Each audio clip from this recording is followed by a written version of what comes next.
bagaimana kabar kalian hari ini? Semoga kalian semua senantiasa sehat dan berbahagia. Pada video pembelajaran kali ini, kita akan membahas tentang kasus-kasus nyata penerapan ajaran moralitas dalam kehidupan. Tujuan pembelajaran kali ini, pelajar mampu menganalisis kasus-kasus nyata penerapan nilai-nilai ajaran moralitas. Anak-anak, sebelum kita mulai belajar, coba ceritakan bagaimana penerapan moralitas yang kalian lakukan dalam kehidupan sehari-hari. Wah, cerita yang menarik. Sama seperti yang kalian sampaikan, hari ini kita akan belajar tentang kasus-kasus nyata penerapan ajaran moralitas. Mari kita belajar dengan penuh semangat bersama saya, Ibu Ririn Ernawati. Namo Buddhaya. Ajaran moralitas dalam agama Buddha merupakan kombinasi dari ajaran moralitas Buddha dan prinsip-prinsip Pancasila sebagai dasar negara Indonesia. Ajaran ini tidak hanya memberikan panduan spiritual, tetapi juga relevansi yang cocok untuk dilakukan dalam kehidupan sehari-hari. Pancasila sebagai dasar negara Indonesia terdiri dari 5 sila yang meliputi ketuhanan yang Maha Esa, kemanusiaan yang adil dan beradab, persatuan Indonesia, kerakyatan yang dipimpin oleh hikmat kebijaksanaan dalam permusyawaratan perwakilan, dan keadilan sosial bagi seluruh rakyat Indonesia.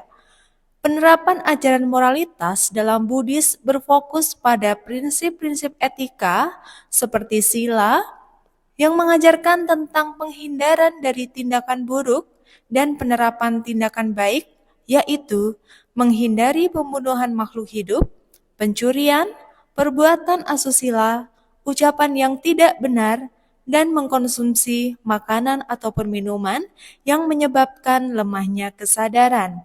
Pembahasan materi ini akan menunjukkan kasus-kasus nyata penerapan ajaran moralitas dalam kehidupan sehari-hari. Sila pertama, menghindari pembunuhan dan kekerasan.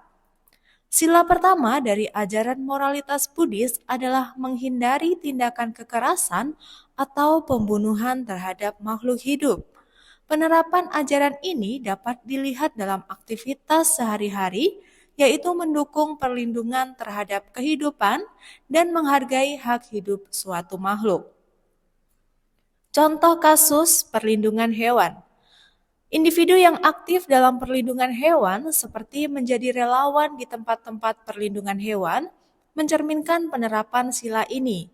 Misalnya, sebuah organisasi non-pemerintah atau animal lovers yang bergerak dalam kampanye anti penyiksaan hewan berfokus pada penyelamatan dan perawatan hewan yang terabaikan atau terluka. Kegiatan ini mencerminkan penerapan ajaran moralitas dengan menjaga hak hidup makhluk hidup dan menghindari kekerasan terhadap mereka. Nah, anak-anak, apakah kamu juga menyukai binatang? Dan pernahkah kalian ikut aktif dalam perlindungan hewan? Ceritakan pengalaman kamu di depan kelas ya. Sila kedua, menghindari pencurian. Sila kedua, ajaran Buddhis mengajarkan untuk tidak mencuri atau mengambil barang yang bukan milik kita. Contoh kasus kejujuran dalam pekerjaan. Seorang pengusaha yang jujur dan transparan merupakan contoh penerapan sila ini. Misalnya, dalam membuka usaha, seorang pemilik toko yang memastikan bahwa semua produk yang dijual adalah asli dan sesuai dengan deskripsi yang diberikan, serta tidak terlibat dalam praktik-praktik penipuan ataupun manipulasi harga. Nilai-nilai kejujuran ini juga bisa diterapkan di sekolah loh. Misalnya saat ujian, kita membiasakan diri untuk tidak mencontek atau mencuri jawaban teman. Hal ini juga merupakan penerapan dari Pancasila Buddhis sila kedua. Sila ketiga, menghindari perbuatan asusila. Dalam kehidupan perumah tangga, hal ini mengajarkan kesetiaan terhadap pasangan. Selain itu, penerapan ajaran ini mencakup perilaku yang menghormati batasan dan etika dalam pergaulan sehari-hari. Contoh kasus etika dalam hubungan pribadi. Program Keluarga Berbahagia atau Hita Sukaya mengajarkan individu yang menjalin hubungan dengan penuh rasa hormat dan kesetiaan juga menunjukkan penerapan sila ini. Misalnya, dalam hubungan pernikahan, pasangan yang saling menghormati dan menjaga komitmen satu sama lain. Atau saat bergaul dengan teman-teman, anak-anak harus memahami juga batasan dan etika-etika kesopanan ya. Sila keempat, menghindari ucapan bohong dan kasar. Sila keempat mengajarkan untuk menghindari ucapan yang tidak benar atau kasar. Penerapan ajaran ini terlihat dalam cara seseorang berkomunikasi dengan orang lain. Contoh kasus komunikasi yang baik dan jujur. Secara pribadi, tentu komunikasi yang baik dilakukan dengan cara mengendalikan diri untuk tidak berbohong atau berbicara kasar.